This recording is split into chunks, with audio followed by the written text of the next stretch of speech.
एक आदमी को महीने में 10,000 रुपया कमाना मुश्किल होता है। अगर घर में बदनसीबी से कोई बीमार हो जाए तो लाखों लाखों रुपए लग जाते हैं। अभी मैं गाड़ी में आ रहा था, मुझे 4 बार फोन आया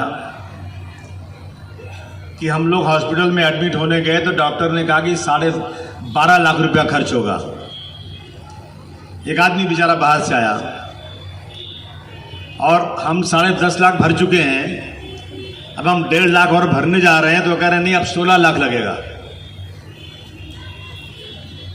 कहां से आदमी पैसा देगा? मैं समझता हूं कि 75 साल के बाद इस आज़ादी में अगर इंसान के पास इलाज का पैसा नहीं है तो हमारी जिंदगी गुलामों से भी बदतर है। हम जाते हैं दूसरे मुल्कों में, लंदन जाते हैं और मुल्कों में जाते हैं तो जैसा लंदन शहर में अस्पताल है उसी तरह का अस्पताल छोटे छोटे शहरों में, कोई फर्क नहीं। लेकिन यहां तो अस्पताल कुछ बड़े लोगों के लिए अस्पताल है, बाकी तो अस्पताल ऐसे हैं कि जहां कुछ है ही नहीं। गांव की हालत तो बहुत ही बुरी है। अभी हमारी सरकार पार्लियामेंट, राष्ट्रपति भवन, सारी वहां की इमारतें, प्राइम मिनिस्टर हाउस सब तोड़ रही है। कितनी उम्दा इमारत है, देखा होगा आप लोगों ने फोटो में, जहां पार्लियामेंट में बैठते हैं वो सब तोड़ के नई इमारत बनाई जा रही है। 50,000 करोड़ खर्चा होने वाला है। लेकिन गांव में अस्पतालों में एम्बुलेंस नहीं है, दवाएं नहीं है, लोग ऑक्सीजन नहीं मिलने की वजह से दम तोड़ के मर गए। हमारे यहां आजमगढ़ में एक एक गांव में 100 लोग मर गए ऑक्सीजन नहीं मिलने से।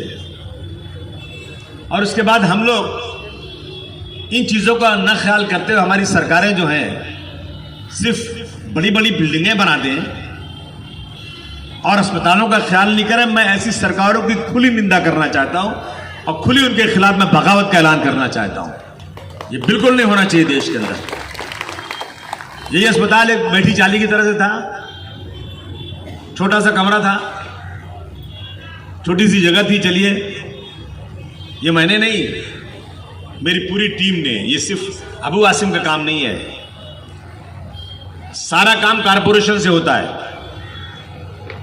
सरकार कारपोरेशन से मिलती है, नगर सेवक, हमारी पूरी टीम, जो लड़के काम करते हैं, इन सब की मेहनत से ये सब काम होता है। जब तक पूरी टीम अच्छा काम नहीं करेगी, काम बिल्कुल नहीं। मैंने आप लोग मौजूद हैं, मैं आप लोगों का बहुत ही तहे दिल से शुक्रिया अदा करता हूं कि आप लोग रोजे की हालत में होने के बावजूद भी आपने इतना कीमती वक्त दिया। आप लोग जानते हैं कि आज इस बिल्डिंग की ओपनिंग है और यहाँ पर बहुत सारे ऐसे कोविड-19 के टाइम पे हालात आए जिसमें ये हॉस्पिटल का बहुत यूज़ आया, वैक्सीनेशन के लिए यूज़ आया। जब भी कोविड, हमारे यहाँ के लोगों को कोविड सेंटर बनाया गया तो यहाँ के लोगों के लिए भी काम में आया। और हमारे बहुत सारे ऐसे लोग हैं भाई जो हमेशा विरोध की बातें करते हैं, गलत रास्ता भटकाते हैं। मैं यहाँ पर बैठे सारे लोगों से जिम्मेदारी से कहना चाहता हूँ कि आप लोग बताइए, ये हॉस्पिटल कोविड-19 से पहले बना कि बाद में बना? ये हॉस्पिटल हमारे कोविड-19 से पहले बना है। ये हॉस्पिटल बनकर पूरा रेडी हो चुका था, बस इसका 1-1.5 महीने में उद्घाटन समारोह करना था।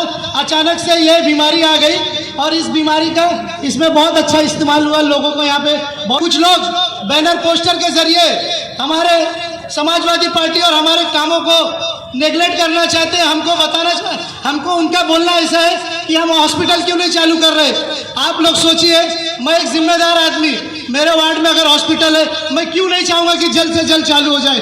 मगर क्या इसमें पूरी चीजें मुकम्मल नहीं है, मैं हॉस्पिटल चालू कर दूं? ऐसा नहीं हो सकता है। तो हम लोग ने सारे इसके इंतजाम किए और सारे इंतजाम करने के बाद इस हॉस्पिटल को चालू किए। इंशाअल्लाह ताला जितने भी अच्छे काम होंगे हम लोग हमेशा बढ़ चढ़ कर इसमें हिस्सा लेंगे। आज और कोविड के टाइम पर हमारे जनाब आमदार अबू हाशिम आजमी ने जितनी मेहनतें की है जितनी तारीफें की जाए उतनी कम है और किसी को बताने की जरूरत नहीं। अगर कोई पूरे मुंबई में कोई एक एमएलए था जो पब्लिक के लिए सड़कों पे था, गलियों में था, उनके खाने का इंतजाम में था, उनको राशन पहुंचाने के इंतजाम में था, तो वो सिर्फ और सिर्फ अबू हाशिम आजमी साहब है। पुरजोर तालियों के साथ उनका स्वागत कीजिए।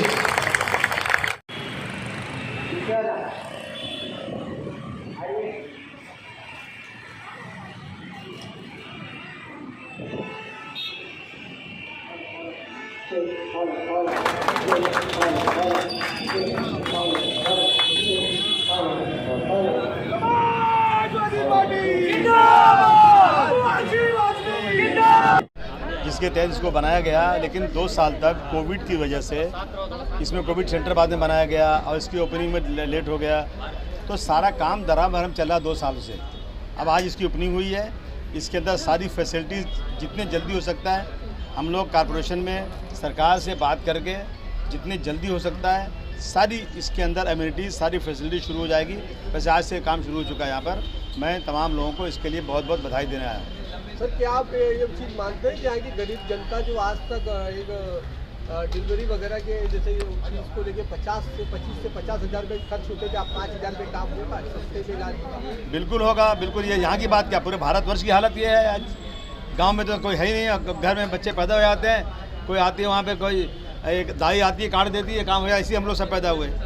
देश में ऐसी तो हो रहा है, ज़माना बदल रहा है। इन सब को जो है बिल्कुल मॉडर्न फैसिलिटीज़ मिलना चाहिए और ये पूरी कोशिश हम लोगों की है कि हमारे मानकू शिवाजी नगर में जो स्लम एरिया है, लोग समाज के दबे कुचले गरीब लोग रहते हैं, उनको कम से कम या फ्री कितना काम हो सकता है उस काम को दिलाने की हम लोग पूरी कोशिश कर रहे हैं।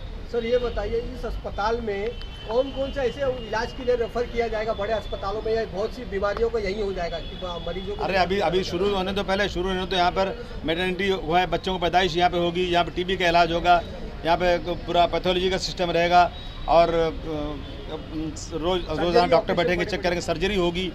यानी यहाँ पर सारी मॉडर्न मशीनें लाने की कोशिश की जाएगी और इसको एक अच्छा मॉडर्न अस्पताल बनाया जाएगा। आपने कहा डायलिसिस वगैरह का भी सुविधा उनकी तरफ से जो ये हॉस्पिटल खोला गया है, यहाँ के जितने प्राइवेट हॉस्पिटल है जो 20,000, 30,000, 40,000 मनमर्जी जो चार्ज करते थे सर्जरी डिलीवरी और नॉर्मल डिलीवरी के लिए, तो आप क्या लोगों को मैसेज देना चाहेंगे शिवाजी नगर की आवाम को इस हॉस्पिटल के बारे में? मैं इरफान से बोलूँगा एक मीटिंग बुलाओ यहाँ के प्राइवेट अस्पतालों की और उसका रेट फिक्स कर दो। उससे ज़्यादा जो लेगा ना उसके अस्पताल में ताला बंद कर दिया जाएगा। ऐलान कर उसके ऊपर नहीं बनेगा।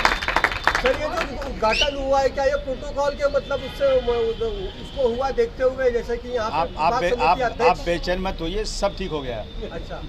और सर, जैसे कि आपने अभी ट्रैफिक समस्या को लेकर के आपने बहुत बड़ा मुद्दा उठाया वार्ड ऑफिसर के सामने।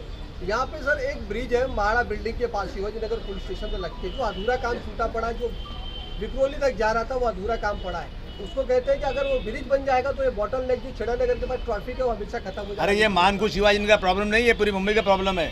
ये कमिश्नर गवर्नमेंट तय करेगी और पूरी कोशिश हो रही है मुंबई में सारी जो है ट्रैफिक कम करने के लिए। आप देख रहे हैं ना कि सड़कें बन रही हैं और मेट्रो आ रहा है, बहुत सारा काम हो रहा है। चंद सालों में, आने वाले 3 सालों में ये सारे प्रॉब्लम मुंबई के, मुझे लगता है कि जिस तरह से काम हो रहा है वो ज़रूर ख़त्म हो जाएगा। और यहाँ का जब मसला है उस पर हम लोग देख रहे हैं। सर, कल